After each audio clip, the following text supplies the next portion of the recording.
amigo.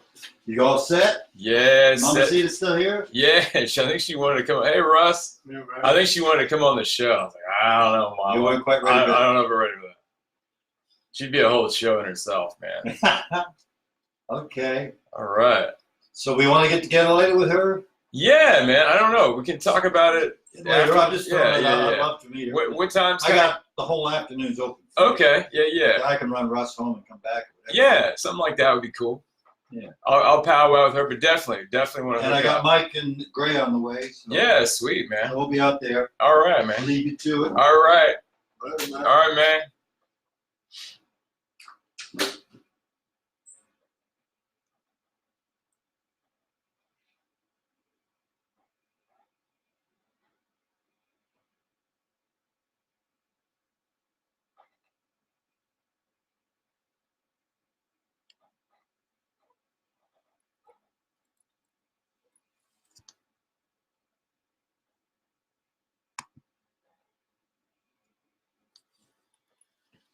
Okay.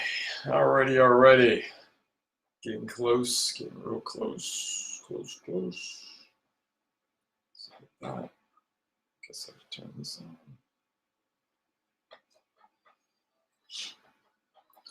Oh yeah!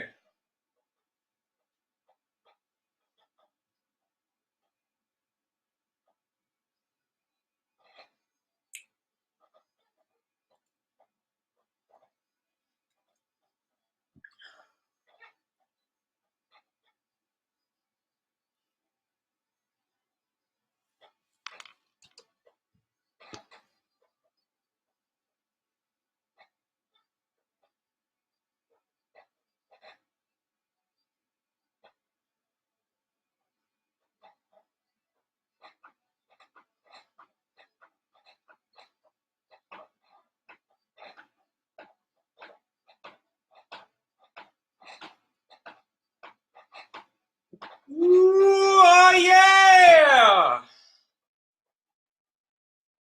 Some good old liking that Cajun music there.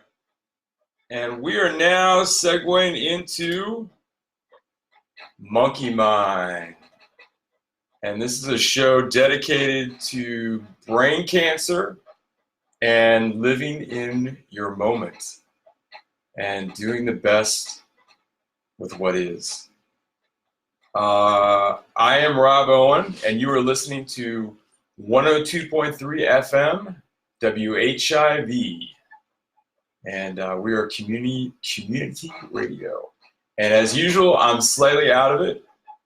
I'm Rob, and this is my show, and I had brain cancer. I'm not sure if I'm talking past, present, or what tense, but because you don't want to like create things into your, like make them more than what they are. And last week for the last 2 weeks we've had on my show, we had my Reiki, Cecilia, and she's not here today to correct my proper usage of wordage, like so I stay more positive and healthy in my my speak. But I will do my best to maintain that and practice it. So this show is about brain cancer. Back in 2000. I'm horrible with dates, and I am not a medical doctor, so a lot of the advice I get is just based on my experience with having cancer, and I think you really learn. Don't you learn more through mistake than you do with somebody telling you what to do? My mom's always trying to give me the exact right advice on what to do. I'm like, I don't know. I just want to mess up, you know what I'm saying? But anyway, so it's I got my notes here, so I'm gonna look at it because I'm, as usual, really spacing out. So the history, so back in 2005, like right before Katrina, I got diagnosed, or right after Katrina, I got diagnosed with brain cancer. And I had like headaches. Like somebody was asking me over the Christmas break, like how did I know? Because they were having some headaches and stuff like that, and some strange head stuff. And with mine, it was headaches, and I started having seizures, but I wasn't aware of my seizures. And I only found out about it when people saw me actually doing it, because I'd black out, fall on the floor, and start shaking and stuff, and I just wake up sore with no really memory of it. So uh, yeah, so I got headaches and stuff because there's like a pressure buildup, I think, with your with a cancer being in your brain. It just would give you like wicked headaches because it's like, building up the pressure, pushing against your brain. So yeah, my other symptoms were like forgetting stuff at the time. Of course, really, really bad headaches. I couldn't really remember anything, and the headaches got so bad I thought I was having like migraines, and so it would like clear every thought. So if you're having like crazy stuff like that or anything, it's time. But it took me forever to do it because I was kind of trying to hold down a job, a family, and all that kind of stuff. So I kind of felt embarrassed by it.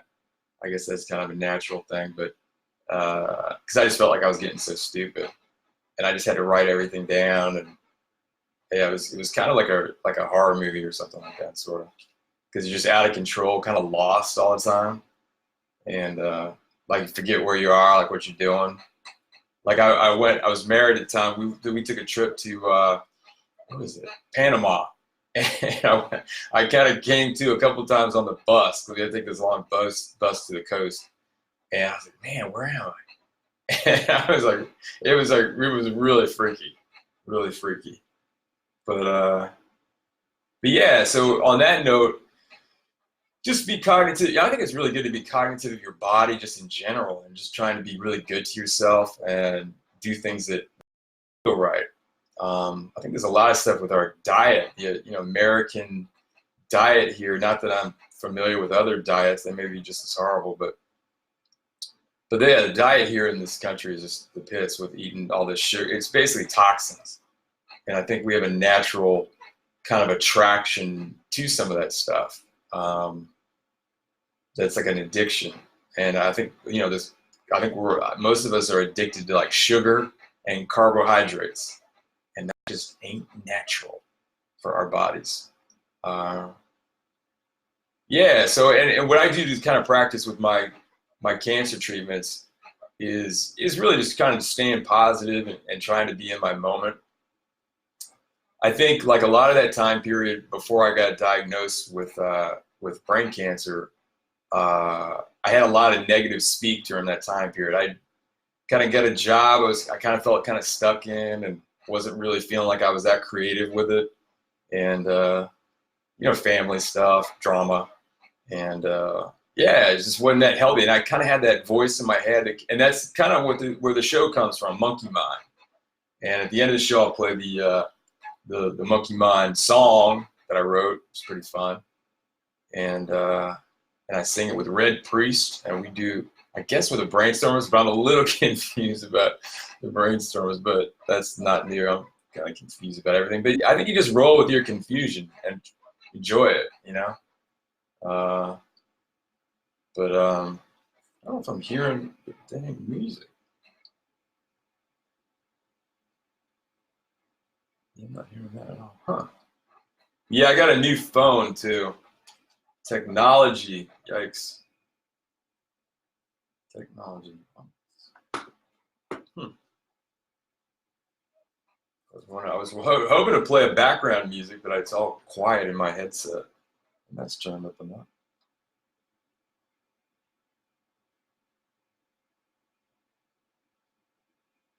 Oops. I just saw what I was doing. Oh my goodness, I'm kind of out of it. Okay, yeah.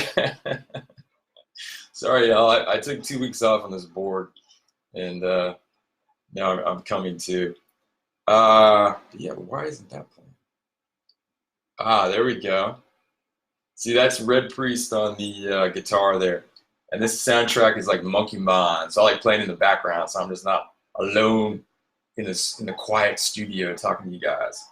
But yeah, so this is about brain cancer. I think it seems like it's more of it, but I asked my doctor if it is, because I guess that's just kind of an ego trip. Like if you have something, then you just start noticing everybody else has it. He was kind of saying that it's not any more relevant than it ever was, and it's just kind of per capita to the population. I was kind of thinking, because I got on this big kick with like cell phones, like pressing them against your ear, because when the phone gets hot, that's basically radiation in it, and so you're just pressing it against your head. But he kind of thought that was. But I've heard somebody, but doctors, man, you can find a doctor to tell you near anything, like a lawyer. I mean, you can get, or a politician. I mean, you can find one that'll go the exact opposite and just swear on it as the gospel truth.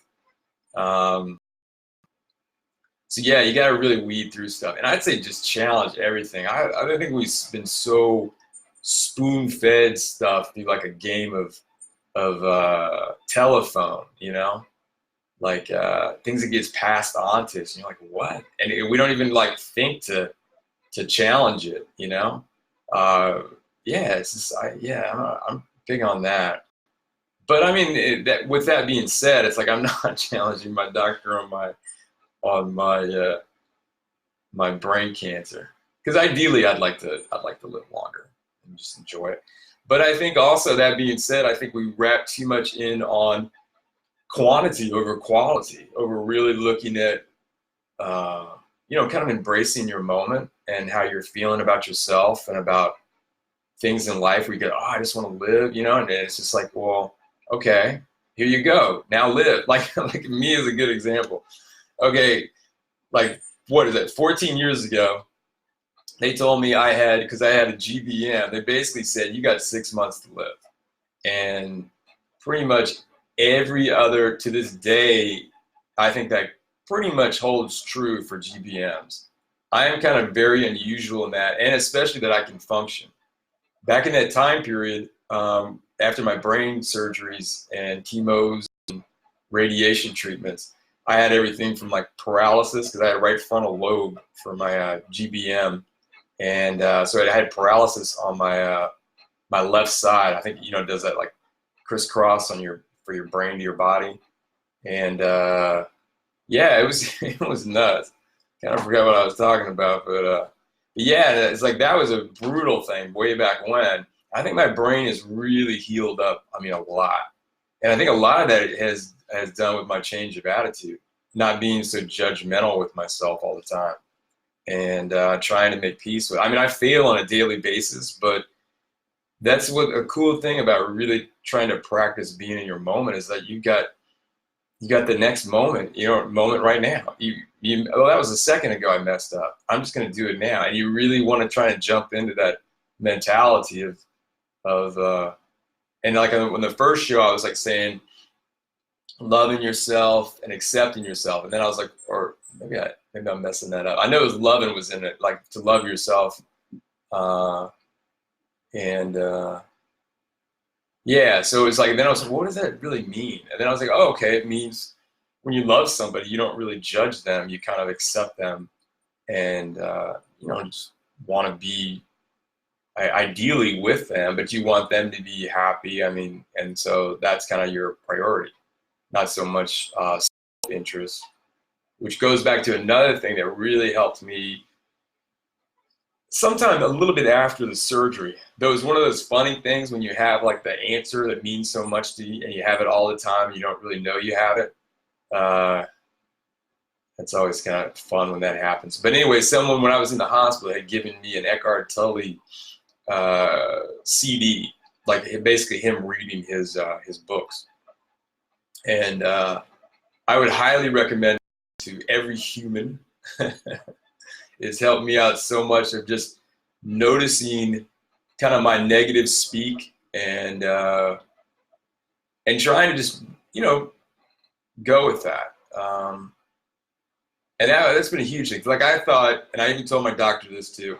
My new doctor. I've had a few doctors, but I've had a bunch of doctors. But yeah, so you basically, when you get cancer, you pretty much got one guy that's kind of your oncologist typically, that's walking you through the process of treatments and treatment protocols. So kind of forgot what I was talking about there. But anyway, I could say about that is that, so anyway, it's like 14 years ago, I got diagnosed with a GBM. They did brain surgery almost the next day or something like that, because they took an MRI and found that I had just this big tumor in my right frontal lobe. And with a lot of stuff, they can biopsy you and really test that. Like they took like of the tissue they removed from my of my cancer, they could take tissue samples of it, and with that they can actually even design a specific protocol to treat it. I'm jumping stories, but so 14 years, jump forward to maybe 3 months ago. Like I put no pretend. I'm not into time. I think time is a bunch of bull. It really does not exist at all. And that's another construct that we've gotten too wrapped around, is this whole time thing. Now, granted, it helps you get to places. And I had a dream about my radio show that I had completely zoned out before.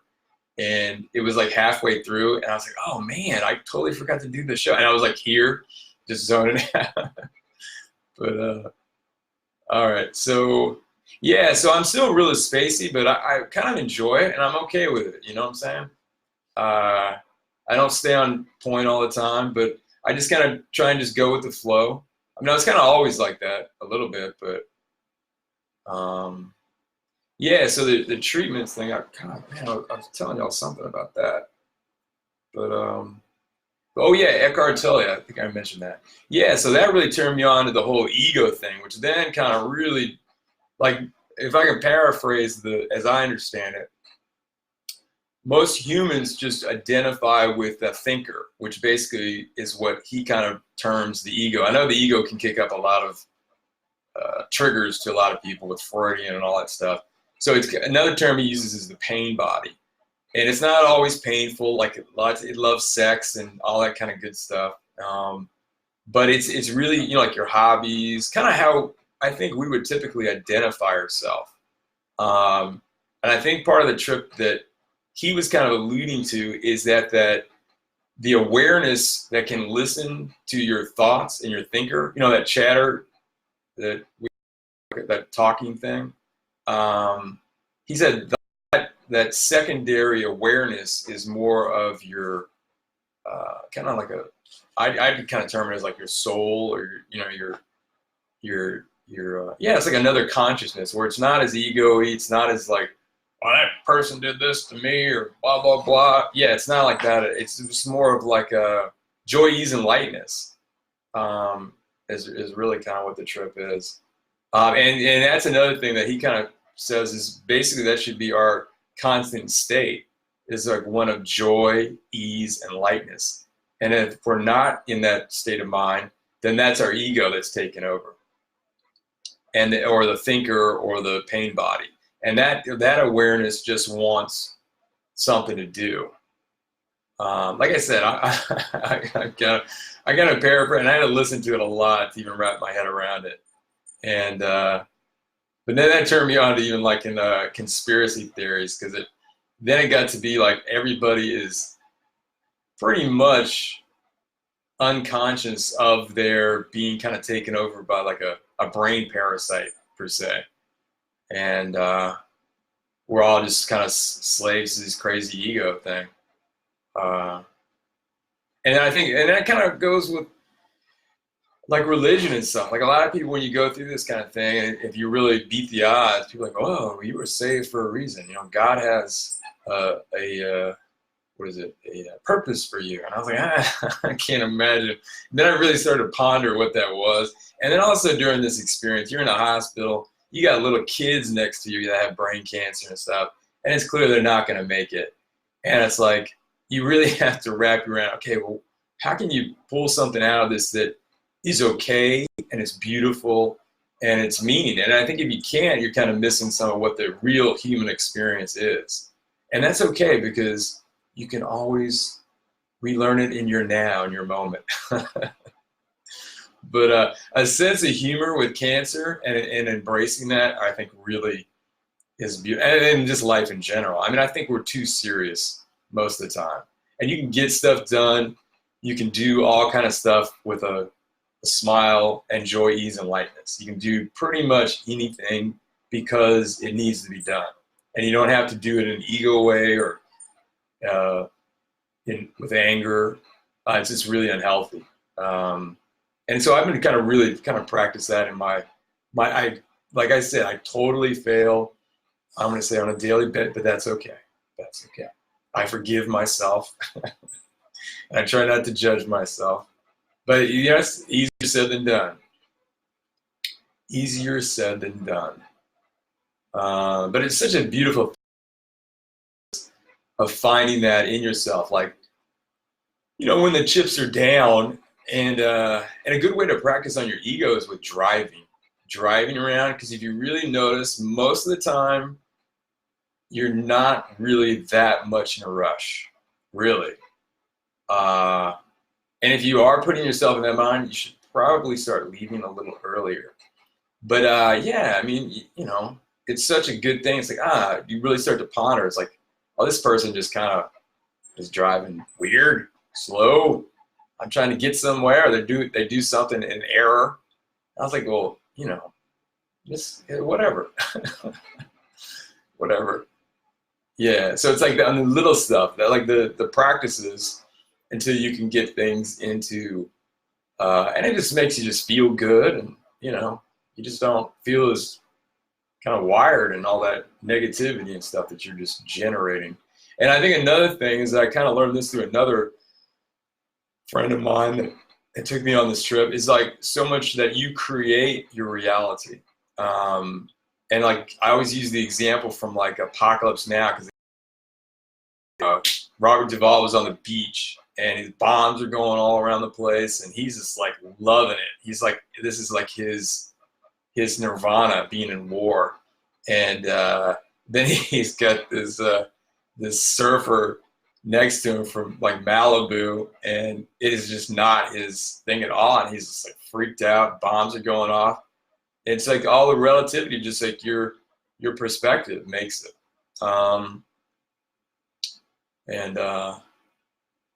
Yeah, but yeah, so yeah, it's like you're in control, and it's with practice. It's like you don't bust your butt because you're messing up. I mean, just go easy on yourself.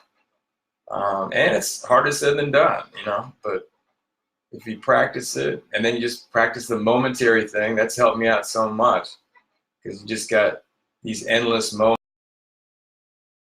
I was thinking about with Tully is that he started saying like, and I didn't really wrap like some of the stuff I don't all get, but I get it in my own way. And what was he saying? He was saying something about you are life. And I kind of like that trip, because what I was looking at it is, and I'm not religious, like I'm not really into personifying like a god or something like that. I'm not into that thing. Like for me, it's like the universe is kind of God in quotes, and it's everything. So it's no focal point. It's not limited to like a man image with, you know, white hair, or maybe not just a glowing orb. Yeah, I'm not really into it. And then I think it goes back to, even you get too many humans involved with telephone and a story, and it usually tends to be like a power grab. Humans are scared, the little egos are scared, so they form groups, and they're just trying to build up their sense of ego. They're making loves to feel part of a group, and I'm kind of not really into groups, but that may be its own group. I don't know, and it's definitely ego. I think there's a thing of you want to maybe. I heard another thing. It was like saying like shy people are actually ultra not narcissistic maybe, but egotistical. Like it really hides. Like a shy person typically hides a really big ego. Like they can't control the world, so their knee-jerk response is to say, "Oh, I'm shy." It's kind of just being, I don't know. Well, then it's like dealing with people, man. It's a tough thing. It takes a lot of patience, and practice. But because we just carry so much baggage with us, and then that's another thing. It's like going back to the now trip, is that depression is living in the past, anxiety is living in the future, and you're not. The past is gone. It is just not here. It's just not, and the future isn't here either. You're just now. you're just a perpetual state of now. Time is somebody was telling you about it, you know, and you got little pictures that pop up from the past and pictures that pop up from you wanting things in the future. But yeah. But yeah, it's just really kicking into you, and that can help you so much. Oh, and the show also kicks back to monkey mind because I saw this YouTube video of this and a Buddhist priest, and it was so funny because hey Jamie, so it was like what was it? It was like oh yeah, so he was like lamenting, like if you ever tried meditating, it can be a pretty good challenge. I don't usually do it a lot, but I guess I do baby meditations and stuff, kind of like from this what I'm about to tell you. Anyway, so there's this Buddhist monk, you know, he's wearing the orange robe and all that stuff, seems real happy, and he's kind of like being kind of honest and stuff, just saying, hey, I have a hard time sometimes with meditating. And so what I do, because I have this monkey mind, and my monkey mind, that's like the thinker, the ego, just wants to do something. Doesn't care what it is. It just wants to do something 24/7. And it can be harmful. It can be bad thoughts. It can be good thoughts. The monkey mind does not care. It just wants activity, something, and preferably something to make it feel like a bigger monkey or more grandiose. Where was I going with that? Oh yeah, so what he did, so this guy was saying, so I have such a hard time doing it. So he would just ask himself, am I breathing? And he would just get, and he would like listen to his breath, because that's what the monkey wanted to do. Because then he asked him, it gave the monkey something to do, so the monkey's like, oh. So then the monkey would kind of shut up and just like listen. And he goes, there you go. I had like 2 seconds of quiet for my monkey. So anyway, I love that. So then he just said, basically, you can just spread that out throughout your day, just every now and then, even not necessarily when you're stress-induced or anything, just like, am I breathing? And just notice your breath. And that's a little baby meditation. And then it's in your moment, because it's all baby stuff, right? So if we learn anything, it's like meditation isn't like if you're getting anxious, I guess, about meditating, part of that is the anxiousness of perpetuating that, and really you're time traveling, and which does not exist. You're going into the future, so it's like a fallacy. So it's like getting back into I guess what he's really getting into, I didn't have to think about it till now, he's like really getting into like the core of what meditation is. It's being in your moment. And then it reminds me of like the 3 things, see if I can do it, the 3 things if like you're feeling like really challenged. It's changing something, and you can do it however it is. Like there's something that's not right, or not right. Maybe that sounds too black and white, but anyway, something you want to change, or you don't want to be around, or yeah, something. Maybe something. I'm losing it. Something you want to change. So you either change it. If you can't change it, get away from it. If you can't get away from it, you pretty much got to surrender to it. And you can find out a little bit of how ego you are if the thought of surrendering just makes your skin crawl. That's usually a flag that the ego is really driving your train. Not that there's anything wrong with that. Love my monkey, because the monkey's fun. I mean, granted, it'll make you cry, break your heart, it'll make you depressed. It'll do every evil thing, bite you. But yeah, I lost my train of thought there. But yeah. But yeah, so listening to your breath helps. Oh yeah, and then the 3rd thing is, I maybe already said that because I was talking about the ego. But yeah, and then you don't have to stay there in surrender mode. You can start at the beginning, but it's kind of like making peace with what is, and everything is really just as it should be right now, just as it should be. It's perfect. And on another note, I don't think you can mess life up. I'm going to say your life is your story, and so it takes all the pressure. So no worries, y'all. No worries. All right, maybe I will do a announcement here. Let's see which one here. I'll maybe do this one. All right. This says, did you know that 102.3 FM WHIV-LP New Orleans has been broadcast for 5 years? I think I knew that. We are able to honor independent community voices with your support. Oh, this is cool. I'm glad I picked this one. Because I'm wearing the tank top right now. From now until January 6th, WHIV merchandise is 25% off. That may have been one of my motivators to buy my tank top. T-shirts, hoodies, fanny packs, and they don't mention tank tops. All right, anyway, I'm wearing the tank top. They got all kind of apparel on there. You just go online and check it out. And the logo looks really cool. It says, and make for great gifts. We just had Christmas, but it's never too late to get. I want to say, I like giving people gifts outside of like this seasonal thing. I don't know, it's kind of cool. But I mean, don't get me wrong. I loved all my presents, and thank you for everyone that gave me goodies. My daughter gave me this awesome, well, I'll talk about that later, but gave me an awesome t-shirt.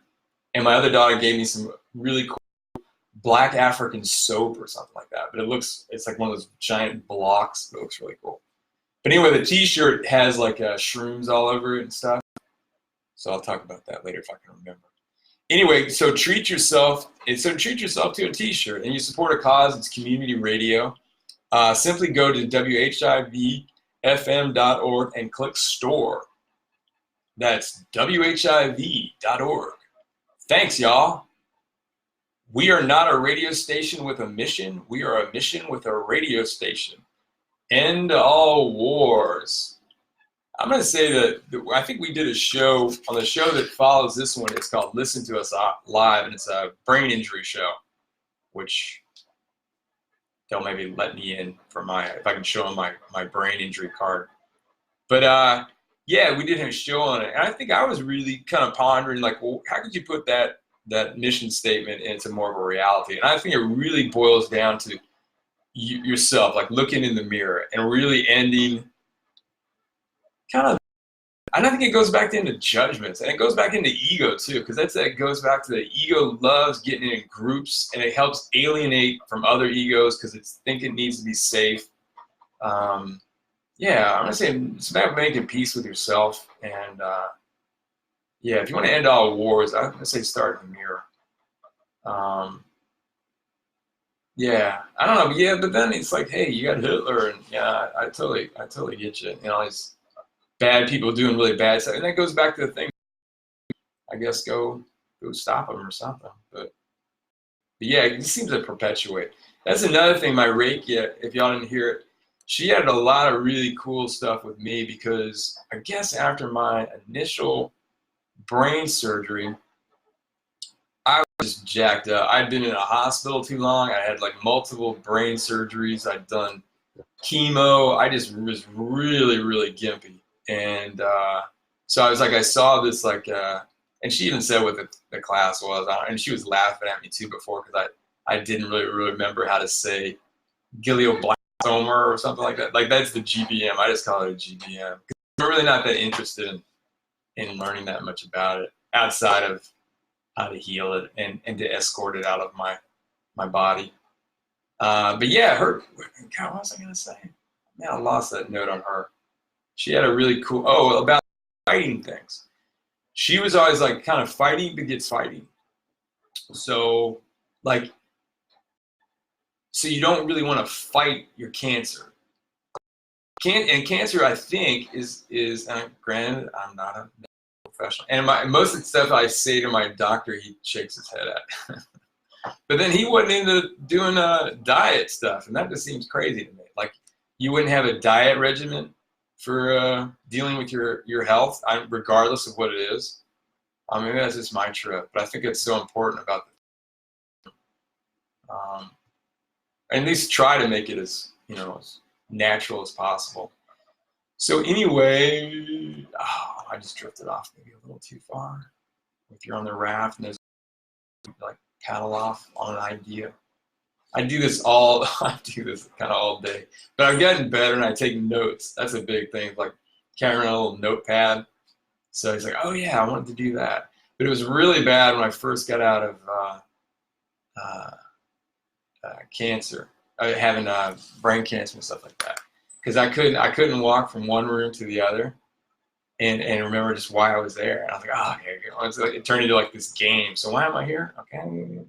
And then after a while, I guess it was either like going to drive me nuts, or I just had to really embrace the whole not judging myself and just kind of laughing at it, just that I'm just kind of that way and enjoying it. Joy, ease, and lightness. Because no matter what's going on, this is your story and it's your life. And I think you should really remind yourself to celebrate it, and have some fun with it. And it goes back to the quality over quantity thing. It's like you can never say when somebody's gonna die, and that's the other thing with like, I guess with like churches and all that kind of stuff. Like on the few that I went to, that I really started to notice it. I guess like people were really trying to do.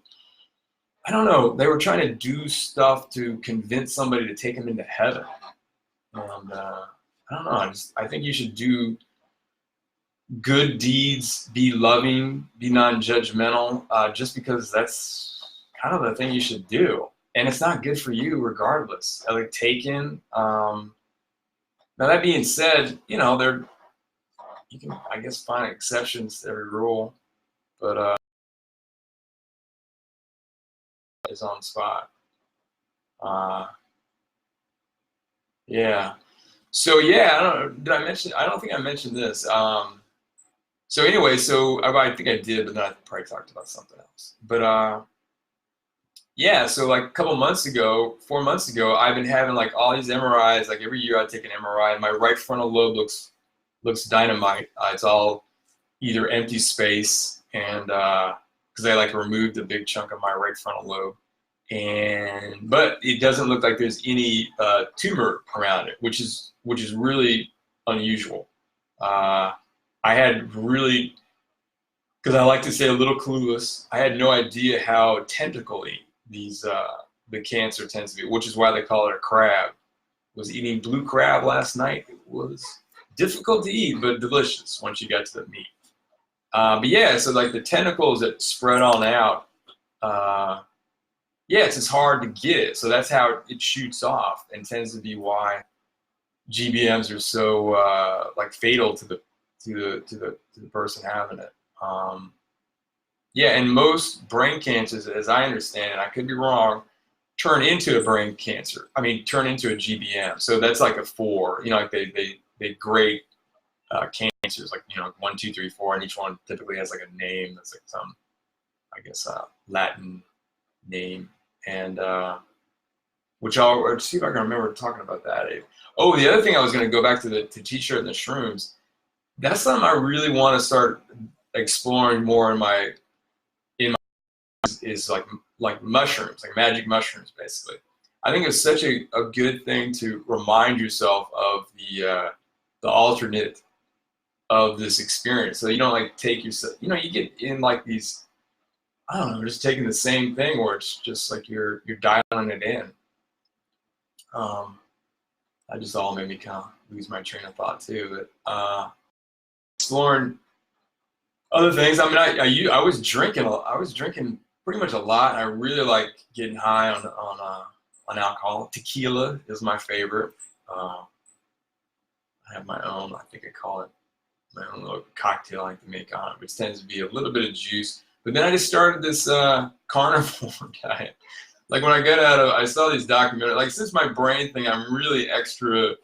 I jump on bandwagons. Like if I think it looks logical and it's like, oh man, I got to do that, and it makes sense to me, even if it seems completely kilter and bizarre, if it can cue me in on that basic logic that for me clicks, then it's like, oh yeah, I'm about that. Because I'm kind of thinking this isn't really how I would be. I would not be living like this if I were design. And I don't think any of us would. I mean, we've been handed down these things, and that's okay. Like I said, it's all part of our story. If there weren't some drama to it, which is kind of like the love affair with your ego or your monkey mind, it's kind of part of the drama. Just kind of fun. Gives you something to the human struggle, like animals.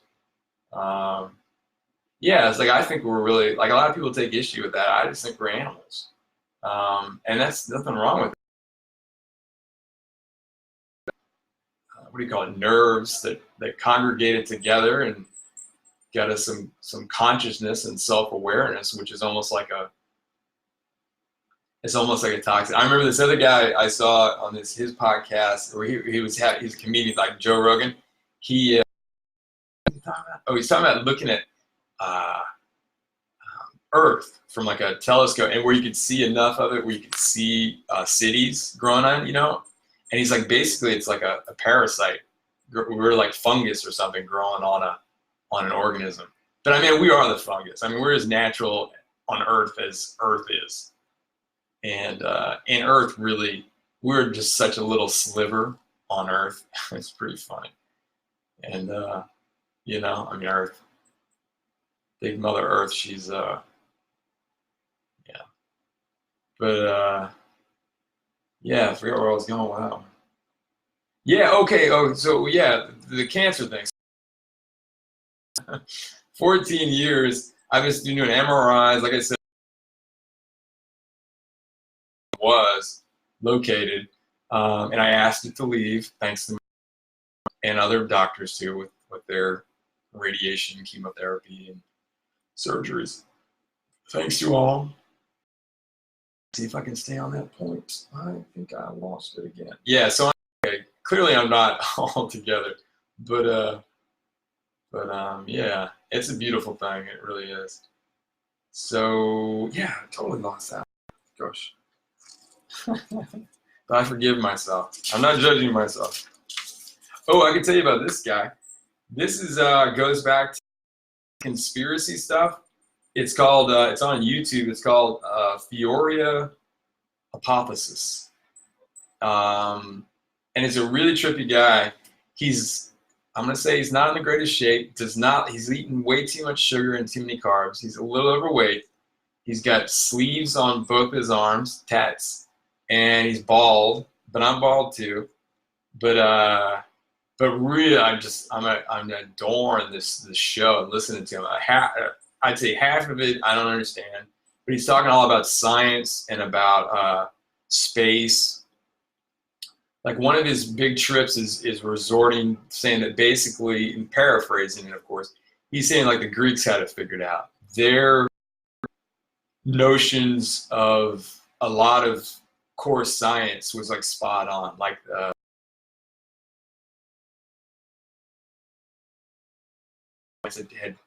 had tried to, or has basically proved. But then that's part of the whole thing. It's like egos making stuff up because they're trying to pump some agenda. But yeah, my computer like what? It starts doing stuff. But man, yeah, but I've been really liking this guy.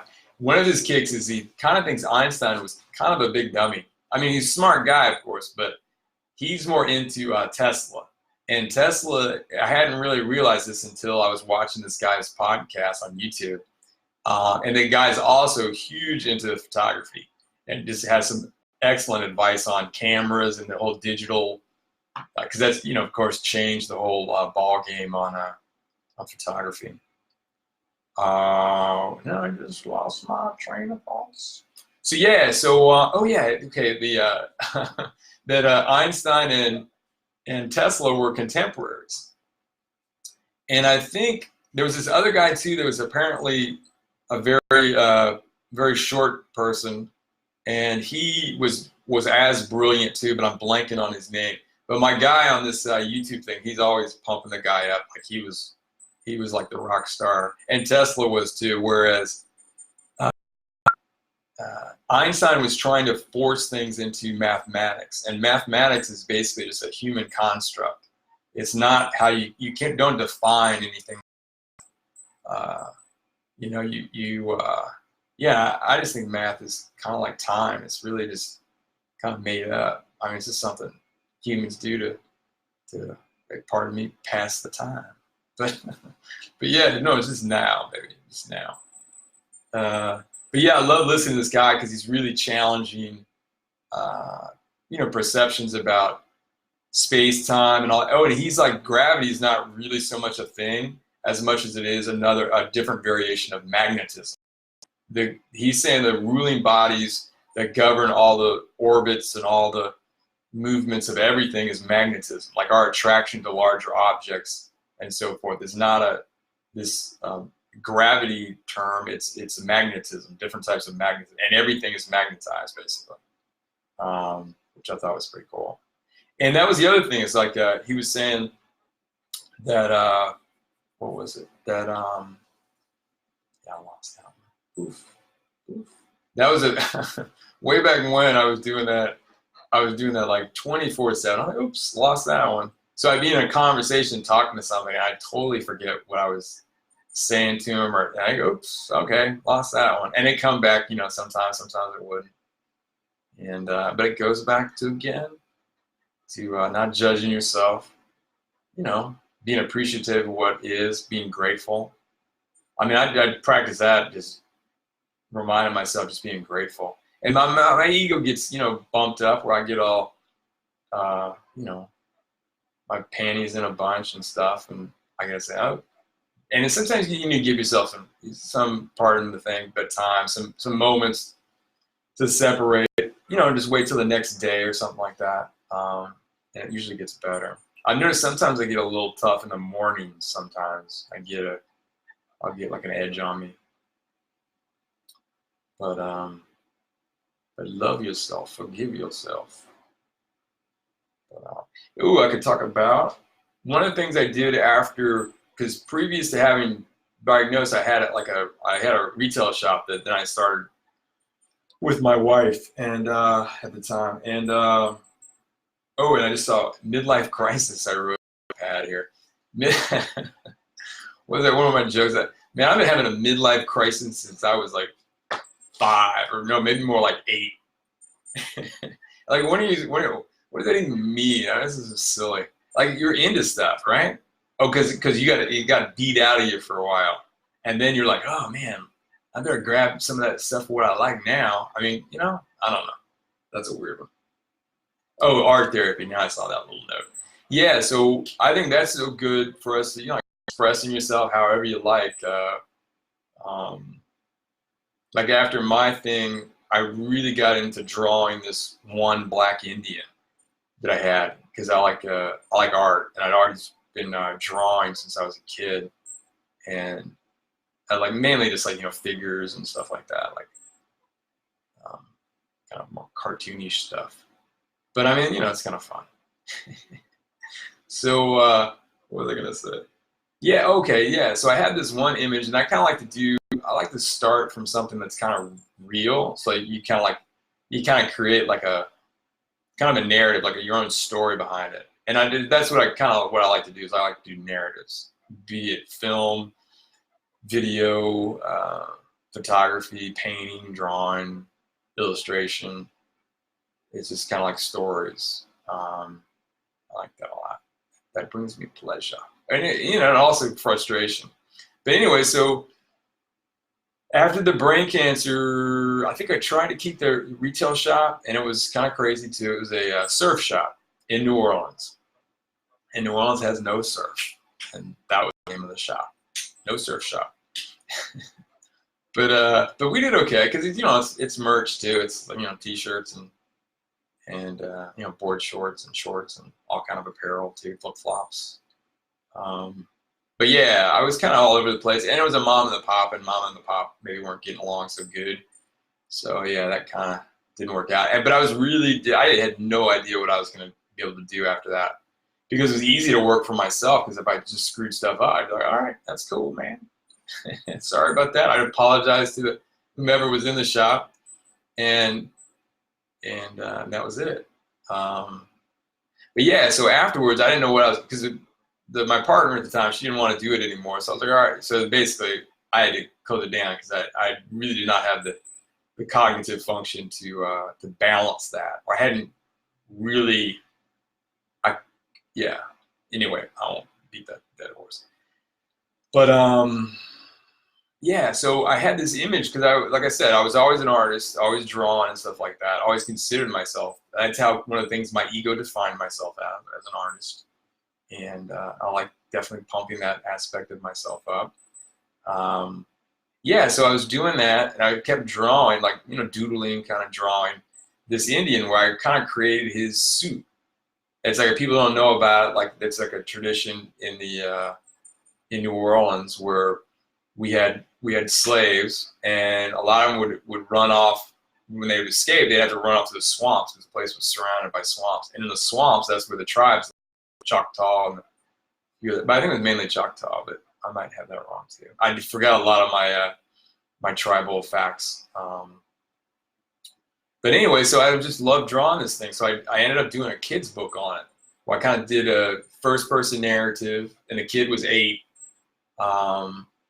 And he was playing the part as a spy boy, which is a pretty lofty spot for an 8-year-old, but his dad was the big chief. So he was the, and basically they go out and they dress up in beautiful outfits that they make themselves and beaded feathers. And they each have like a position in the tribe. So it's kind of like a marching kind of parade. And they go out and look for other tribes like themselves to compete against, and basically they do like a showdown, sing off, dance, kind of suit throwdown to see who's got the prettiest suit, and that's like what their goal is, to be the prettiest. And so anyway, so I wrote a book on it, and it was really funny because I had lost like all my motor skills to even draw, and that had been like my one big kind of, and I think I kind of lost it again, but I can get it back. It just takes practice, being in your moment, and some good repetition. But yeah, so I just kept doing that, and then I was like, oh, well, I know what I'll do. I'll write a kid's book. Yeah, sure. That's something I can do. And I think pretty much everybody thought I was kind of full of it. And anyway, but I did. I wrote the story, and then I did like a few like sample pages, and then I went on. I picked which publisher that I wanted to. I guess at the time I didn't think about. I thought it was too much, having lost my job and then throw down a bunch of money and self-publish. So I kind of wanted somebody else to do it. And so what was I going to say? Oh yeah. So anyway, so I started doing that. And it was just a really healing process, but it was also pretty manic. I just remember doing it and thinking it was junk once I got the deal. Okay, anyway, so I sent it in to the publisher. They accepted it and then gave me kind of like timetable, deadlines, and requests and stuff. Like I had to edit it down. I had to fit it into the format of like their typical children's book. Anyway, so it was just a really healthy process. And I'm saying doing things like that, yeah, I guess even if you're not healthy, embrace your art, embrace your story, and work with that. I'm cutting that off pretty quick. So I'm going to read another PSA before I completely zone out. And this hour with you is quickly slipping by. Here we go. And this is something else that I did. Like I said, I bought my tank top, and I am sporting it right now, as you cannot see over the radio, but you could see on Rob Owen Facebook, because I got it live on that. And so 102.3 FM proudly presents F-No, also known as Film New Orleans. We are now accepting submissions for the Health and Justice Film Festival, which will occur from May 29th through May 31st at the Broad Theater, which is awesome. I really like that theater. It's like right a stone's throw from here. We aim to generate discussions and mobilize audiences around health and justice through impactful films and moderated panels. Do you have a film? Okay, I see the U is missing here. I'm like, what? That doesn't make any sense. Do you have a film to submit? Would you like to get involved? We're looking for sponsors, partners, and volunteers. Submission and event information is available on our website, f-no.org. That's f-no.org.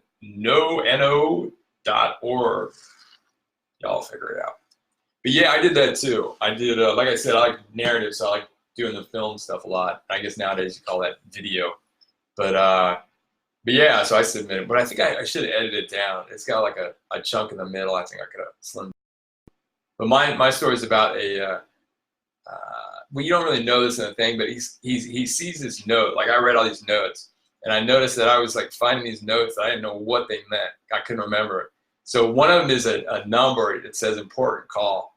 So this guy calls. It's me, and he calls this number to try and figure out, what the number is. Not that what the number, but whose number it is, and what the story is behind it. So that was my kind of thing there. And yeah, let me look through my notes here, see if I had any things I wanted to throw down. Oh, we got the Peoria hypothesis. I highly recommend that. And if y'all want to like text me things that I didn't complete on the story, I have a lot of friends that listen to the show, and they realize that I get sidetracked, and y'all can remind, or I'll listen to it too, and then I'll make notes. So y'all have to do my work. And I don't believe in up and down. You know what I'm saying? Think about it. All right, I hit it that one. Math is made up. Well, I do have slight math phobia because I'm not very good at math, so I might be very prejudiced on that one. So we may want to give math a, maybe if I was really good at math, I'd be singing a different tune. Oh, I did. So okay, yeah, I didn't really mention this at all. So my Christmas trip, I wanted to see my mom. I'm like doing chemo, driving from New Orleans to South Carolina. I mean, yeah, it was kind of trippy. So I'm doing an oral tablet now because of the, I don't know if I ever finished that story. So anyway, the new MRI kicked up on my brain stem, so they can't do a biopsy of it, but it looks like it's a slow-growing tumor, like another cancer, which just seems weird. Like I'd win the lottery twice, because it doesn't seem to be a crab's leg from the initial GBM, if that makes any sense. So, but they can't biopsy because it's over my brainstem, and that's like it's it's not worth drilling in there to take a tissue sample, because apparently it's a very delicate spot. So from that, I've gotten extra dizziness, I'm noticing, and I'm kind of, my equilibrium's a little off, but I'm getting around. I haven't eaten it yet or fallen, but I have to be aware. But shoot, I should be aware anyway, right? Of my actions. Yeah.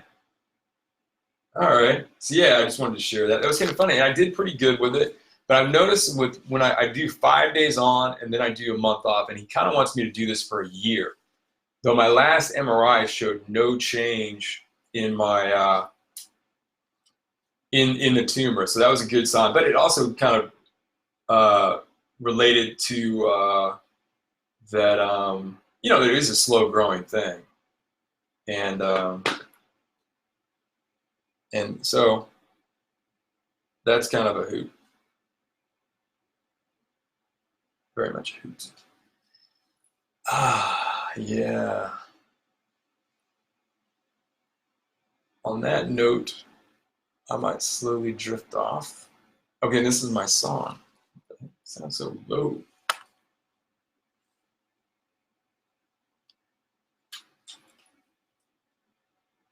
That's it. New phone. So this is a song I wrote called My Monkey Mind, and I'm singing it. And I got Red Priest is on guitar.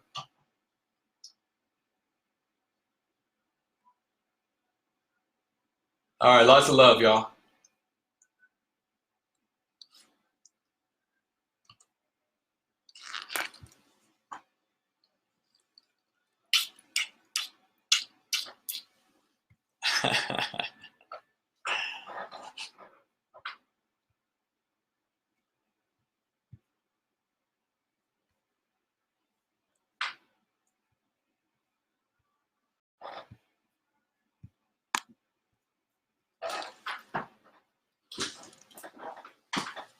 Smooth sound.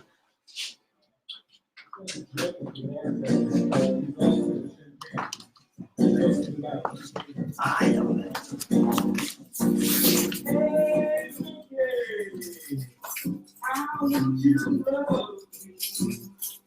Ain't it great to have a theme song? Yeah, good. I was You ain't kidding. Huh? I was watching something. They're moving my headlights on. Your headlights. Deer hunting. Your headlights. Watch out. Those goddamn monkeys bite, I tell you. It's like catching too. I don't care what it is. I want anyone Oh, fucking it's a great bastard. theme song. This is I don't care everybody's- what anyone says. I know you don't. Neither do I. No way. I'm paraphrasing you. I didn't say that.